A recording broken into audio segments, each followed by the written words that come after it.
Owen Hansen, you're under arrest. Drop the bag, drop the golf club, do not move. You have the right to remain silent. You have the right to an attorney. If you can't afford one will be appointed for you. Anything you say can and will be used against you in a court of law. Do you understand those rights? Yes.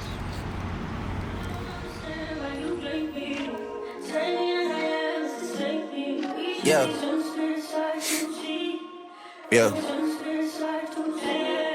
Hey. Feeling young, but they treat me like the OG. And they want the T on me, I swear these bitches nosy. Said he put some money on my head, I guess we gon'.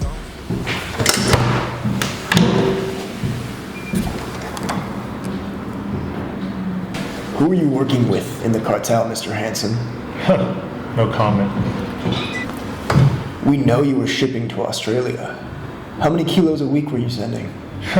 No comment. Mr. Hansen, you need to cooperate with us or you're going to spend the rest of your life in prison. Oh yeah?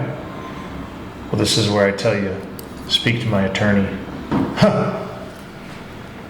I guess we'll do this the hard way then. And you'll never see your family. Mr. Hansen, we have all of the evidence right here. Are you sure you don't want to talk? No comment. Mr. Hansen, Australian authorities are here, and you're facing extradition into their country. Like I said, talk to my attorney. Next time you see me, you'll be in prison khakis.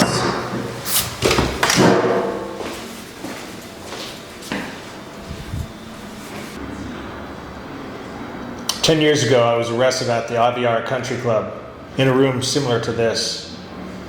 5 FBI agents and 1 New South Wales organized crime squad, all in the room, asking me what cartel I worked for, what mob bosses I was tied with, and who I was selling to in Australia.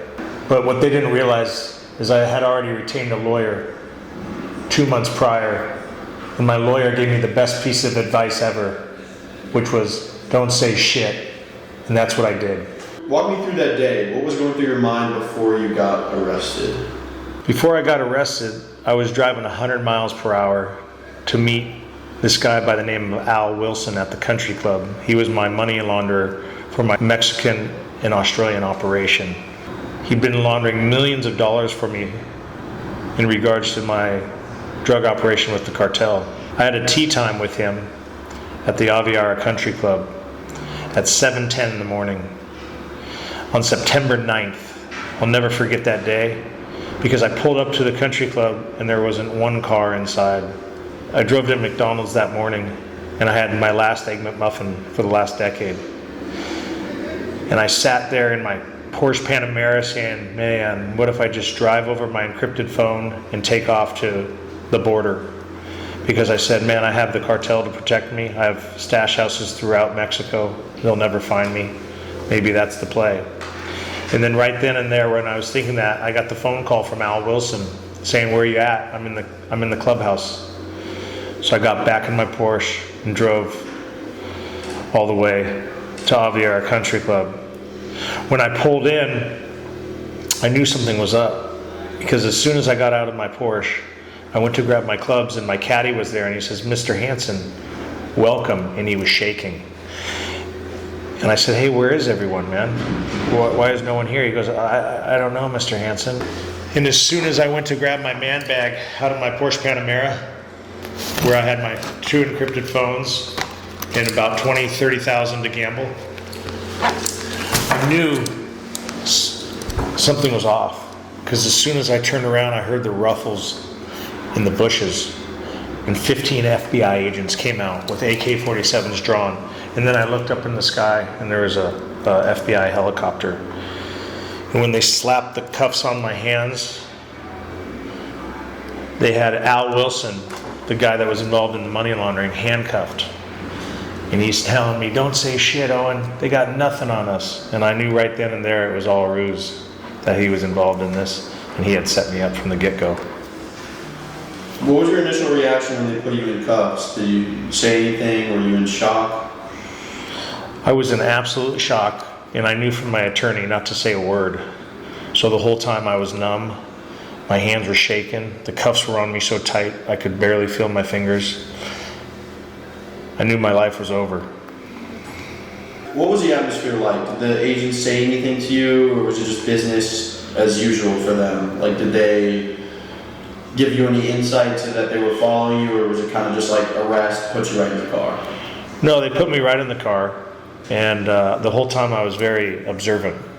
I would listen to everything they were talking while I was in my handcuffs, and I had an FBI agent to my left, and I had 2 agents in front of me driving in this SUV, and we were going to the FBI Carlsbad location where it was an interrogation room. And the whole time I was listening, like, where are we going? They said, okay, we're going to Carlsbad, which was just down the road.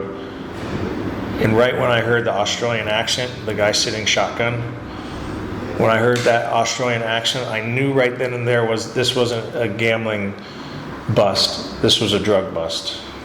What did they do with the Porsche? They just leave it there, they tow it away? What happened to the Porsche? So years later, I got asset forfeiture, and my Porsche Panamera was taken. All my homes were taken, all my Range Rovers, all the gold and silver, my jet membership. Every house I have throughout the world was taken. Every co-defendant of mine pretty much gave up all the assets that they've ever had of mine to get more lenient sentences. And now I'm released from prison and I have nothing. What happened after they took you in? Where did they take you, and what was the first interaction like with law enforcement? They took me to an interrogation room. It was an FBI interrogation room, and there was between 5 and 6 officers, 5 of them being FBI agents and 1 of them being a New South Wales organized crime. And they wanted me. They had all the evidence against me at the time, and they were pressing me. They gave me a bottle of water to try to loosen my throat up and start to talk, and I just remained silent. When they were interrogating you, did they have all the solid evidence that they needed to put you behind bars, or were they still fishing for some information? No, at the time they had a case because there was a 5-kilo deal with one of my runners. Just dropped off 5 kilos, and I knew they had that deal because he had sold 5 kilos to an undercover agent. So I knew that's what they had on me, but I didn't know that they had the ton of cocaine that I shipped to Australia years prior. Was there a specific moment in the interrogation room where you knew how serious it was going to be? As soon as I heard that Australian authority says, "Mate, we know all about you. You remember me," I knew it was serious because the only thing I was doing in Australia was shipping tons of cocaine there. Looking back, do you think there was anything you could have said or done differently during that process? No, not at all. My lawyer told me that was the best thing I ever did. He says, by you not saying a word in that interrogation room, it saved us in order to, play this case out and try to play chess with the government. Is there anything that you would have changed, maybe before going to play golf? Would you have listened to anybody that said get out of the country, or were you satisfied with your decision? If I was in my situation back then, I would have took my boss's recommendation. My boss told me on the encrypted phone the night before, El Jefe said, "You're going to play golf with the DEA right now." And he was wrong. It wasn't the DEA, but it was the FBI. And he knew. He says, "No one's going to be laundering your money for you." He says, "There's no way." He says, "You're meeting with agents. I suggest you just head down to Mexico and lay low." So back then, if I could do it all over again, I probably would have just kept going to Mexico instead of stopped in Carlsbad. But then we probably wouldn't be here today. I've been losing friends and finding peace, but honestly that sound like a fair trade to me. If I ever heard one, and I'm still here outside, front line, south side. I've been losing friends and finding peace. Honestly, that sound like a fair trade to me. Look, don't invite me over if you throw another pity party. Looking back, it's hard to tell you where I started. I don't know who loved me, but I know that it ain't everybody. I can never love her, she a busybody.